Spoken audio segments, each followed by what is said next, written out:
那么游览40分钟，然后呢送大家上鼓浪屿岛。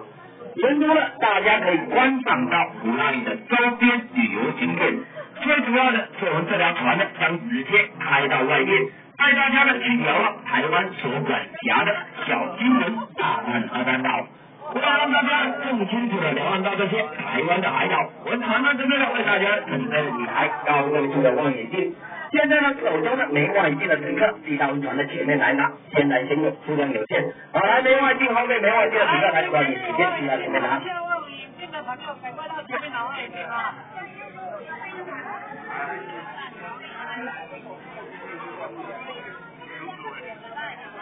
好，来后面没有外镜来抓紧时间，这边来几个来，你这边几个来，几个人来，几个人来，这边来，后面来，你这边几个来啊，2个人家几个来啊，2个来，2个你的。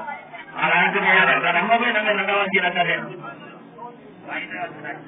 好，来这边几个来啊，来拿好了，后面拿到忘记了。好，来这2个来，后面这边2个你的，来啊，来还没有拿到的来抓紧时间来。好，来这边一个你了。好，来啊，这边来一个来，这边2个你的啊，来这边来1个，来后面这边也要2个来啊，这边也2个来，来拿好来。好，这边2个你的。来还没有来，抓紧时间来，这边来你的。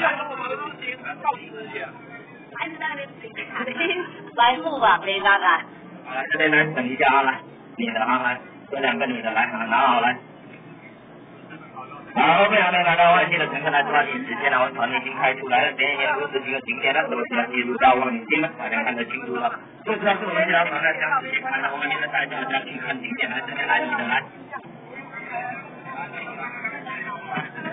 拿好来，这边他给人来收，他就不用来这边兜售了。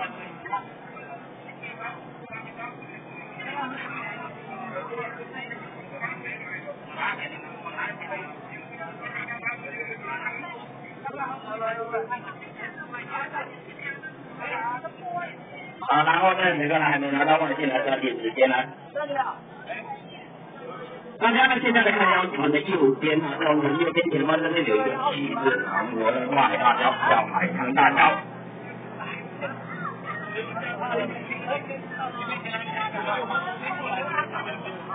现在映入眼帘的这座长国的跨海大桥，就是海棠大桥，堪称为世界第2和第1的全国跨海大桥。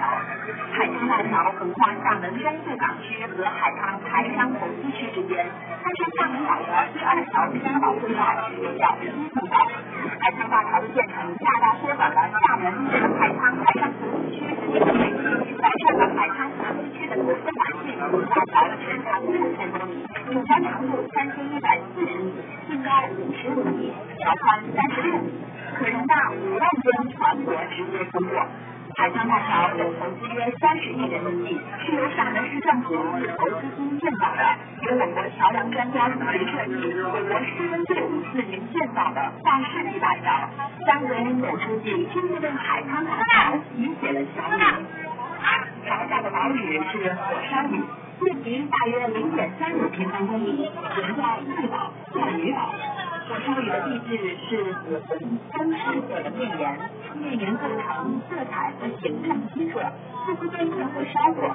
传说清初清政府派兵冲剿义军，起义军事先得知，连夜撤离。清兵顺路之下，放火烧毁了岛上的所有建筑，所现改称为火烧屿。该岛目前已建成火烧屿生态乐园，供人们参观、休闲为娱乐。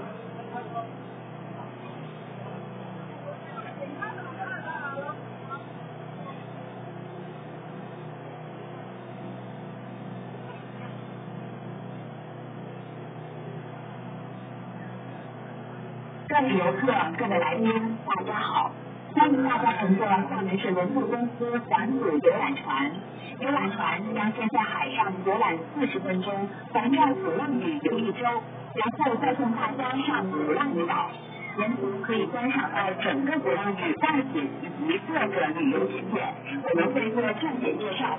为了让大家能够更清楚地观赏鼓浪屿的外景，我们的船上还会有望远镜出租，只有需要的乘客到驾驶室服务。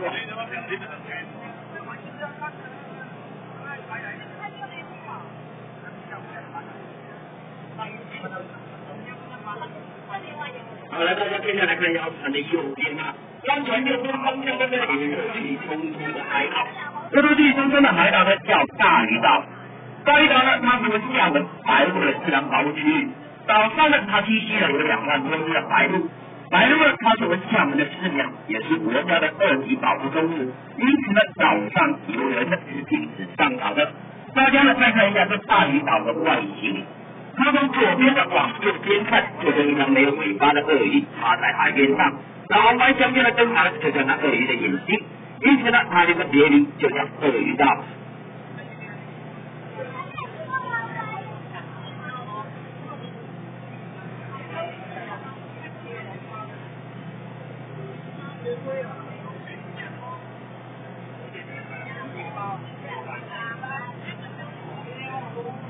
那在鳄鱼岛后方啊，这边有台高楼大厦，这里就是最近几年开发的海滩排山投资区。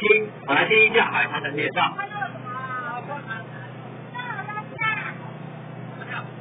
大家请看，这里是海滩排山投资区，它位于九龙江入海口内山面海地势平台，总面积61.23平方公里，海岸线长达22.2公里，水深10米以上。1989年5月20号，经国务院批准设立台山投资区，其中有新阳工业区、南部工业区、高科技园区、康城区、港区及生活区。近年来，投资区又有所扩大，已经形成了一定的发展规模。它还有另外一个亮点，那就是台湾各地供奉的保生大帝西祖庙慈济东宫所在的海滩新郊村。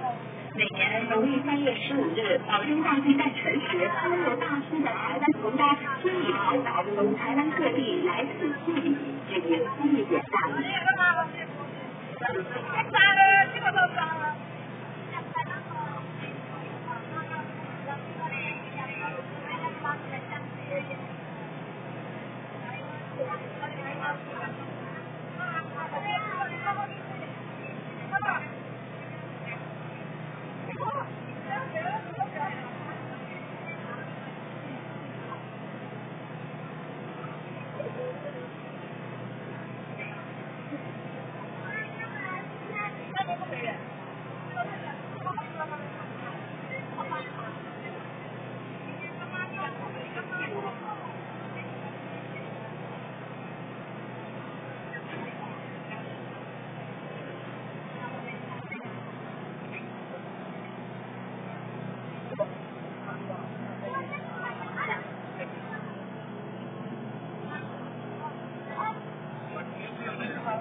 那各位乘客来继续看右边，右边海滩这边有一台白色巨大的罐，这些是主油罐，下方有一个码头叫国产石油码头。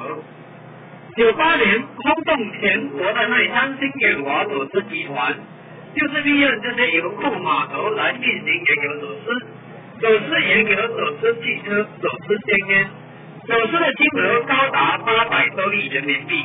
是建国以来最大的走私案。来观赏一下远华3年的原油走私基地。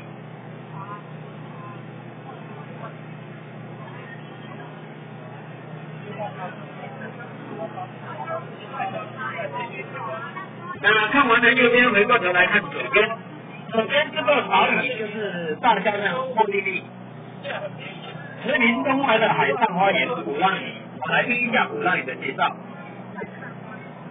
随着船的前进，前方的这个小岛就是著名的海上佳人鼓浪屿。鼓浪屿面积1.87平方公里，岛上的常住人口约2万人。战朝前，它是一个鸟无人烟的椭圆形小岛，被称为圆洲港。当时岛上只有海鸥栖息。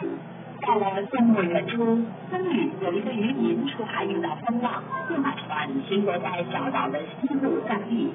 他发现岛上西南面的海滩上有一块高过人头，中间有一个大洞的岩石，受到风浪冲击时就会发出轰隆隆的巨响，好像高昂的鼓声。因此，他就把这块石头命名为鼓浪石，这个小岛也就得名为鼓浪屿。现在，它是唯一一处地处经济特区的国家级风景名胜区。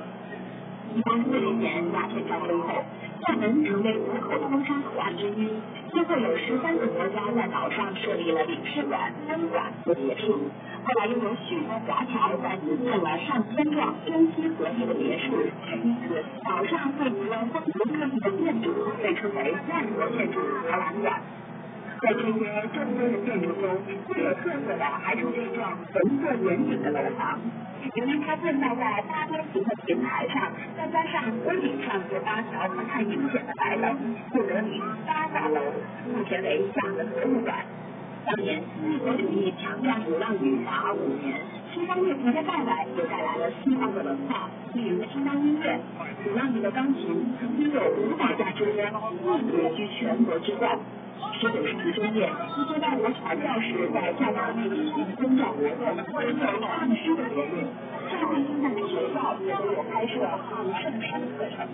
再加上鼓浪屿没有吹马喧嚣、鸟语欢欢、美丽的环境，使岛上的人民以音乐为乐，且培育了无数的音乐人才，因此也被称为音乐之乡、钢琴之岛。鼓浪屿码头就是以下打开的3条钢琴为原型建造的。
各位乘客来继续看左边前方斜侧悬崖下面的窗口，你从这个位置看过去就像一个巨人卧在海面上，头部朝海。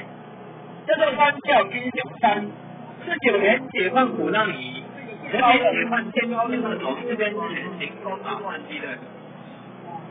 由于当时的部队是北边南调，不及水性，再加上当时的天气恶劣，解放军战士在这边英勇善战，牺牲了一个团的兵力，才攻下这座山，解放鼓浪屿。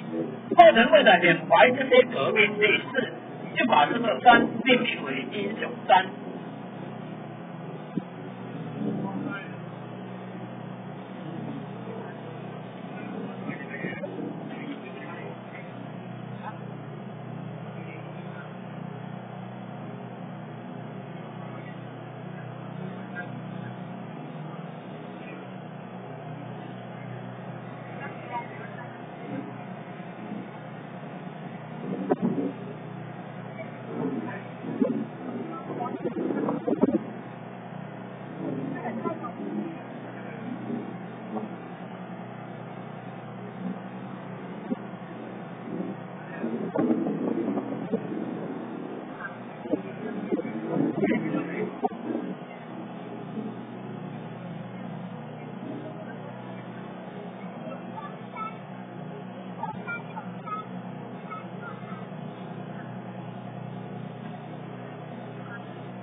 那各位能够来继续看左边首先这边有一个码头叫鼓浪别墅酒店码头。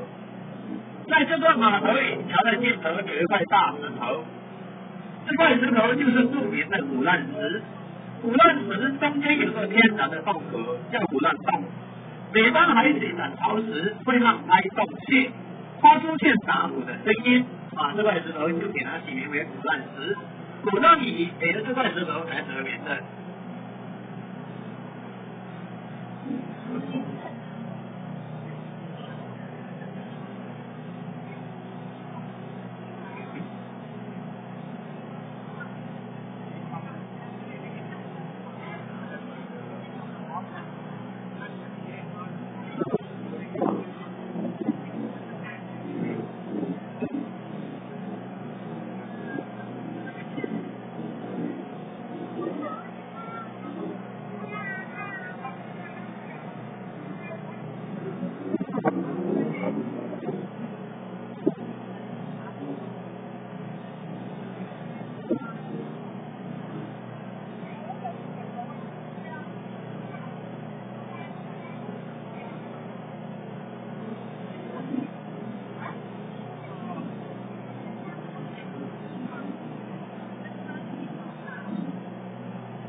现在我们从远处仰望日光岩的风采，日光岩又称作广岩，高90二米，相对上面那个高山也看得到的，头山和陆江相望，民间有龙虎并港之说。日光岩古迹很多，有摩崖刻字、石刻镇塔、爬上树的爬山塔、火车塔山，因人而异，微微壮观，是鼓浪屿风景的最佳点。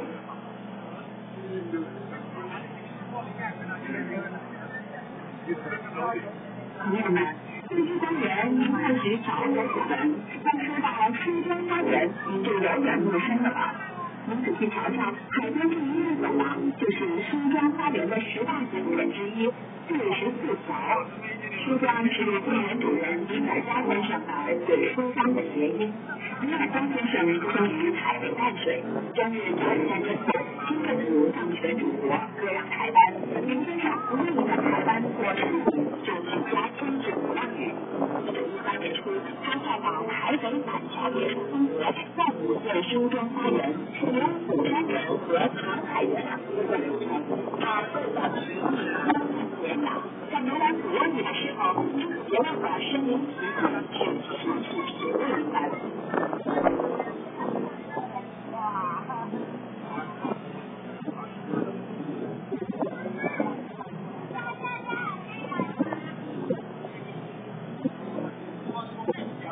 第二个花园就是港南后海滨浴场了，夏天这里总是那么热。相传南宋小皇帝夏克和宰相陆秀夫被元军追赶，渡海来到厦门。当陆船来到这里时，风浪大作，怒涛莫顶。孝圣一切交代投入海中，风平浪静，后人就把这里叫金带水。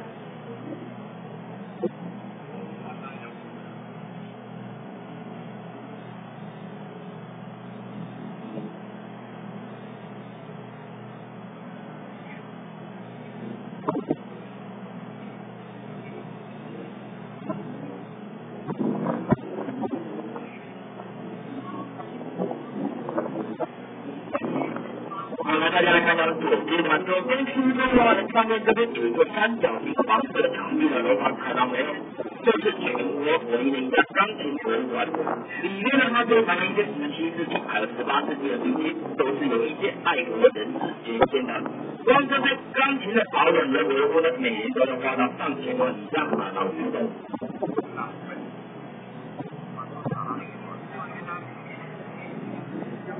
现在呢，我们现在看一下左前方这边有一座码头，叫观海园码头。观海园码头以前呢是一些名流绅士呢聚会的地方，现在它是一个钓鱼的好场所。大家看一下，在码头里小尽头那边有一个四方方的老别墅，红顶白墙的。这位四方方的老别墅呢，是当年蒋介石呢在拜访台湾之前呢，跟他部下开设的一个场所。在别墅前方呢，还有2层楼高的瞭望塔。只要轮船的经过这个码头，海中央礁石上面还有个碉堡。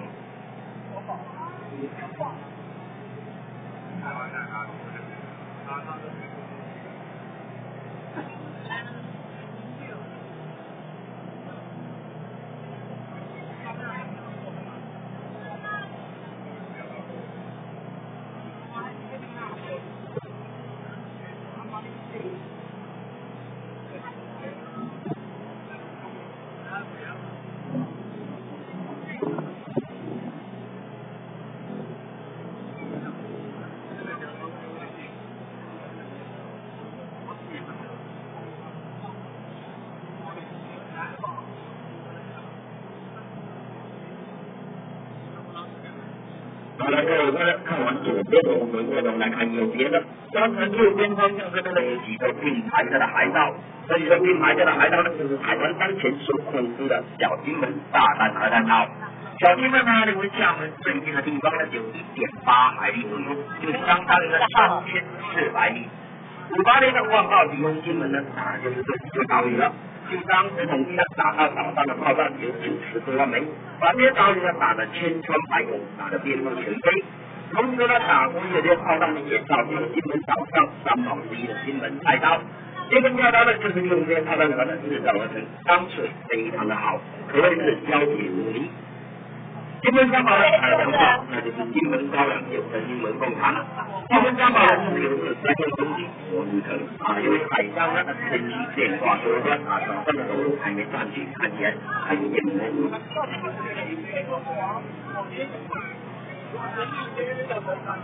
看不太到，因为今天有一点雾啊。我之前是从金门看过来，看得非常清楚，就站在岸边就看得很清楚。天雾它有点蒙蒙的了，这个很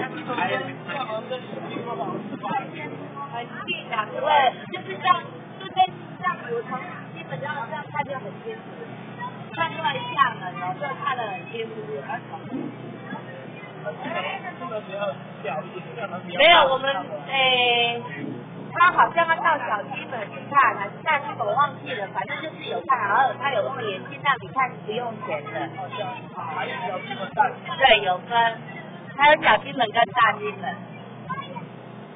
好了，现在大家回过头来看左边的，当左边前方这边矗立于巨石之上的这尊巨大的人物雕像呢，就是收复台湾的民族英雄郑成功的雕像。在哪里呀？我在那个。在我们游览船的前方，原始矗立的这尊巨大的人物雕像，就是民族英雄郑成功。该像于1985年8月25号落成，站高15.7米，重1617吨，由23层625块优质泉州白花岗岩精雕细刻而成，是目前我国历史文物中最高大的一座玉。郑成功于1624年出生在日本的平谷海滨，7岁回国，20岁入南京太学。郑成功当年以厦门、金门两地为根据地，经过中共的准备，于1661年的4月12号率领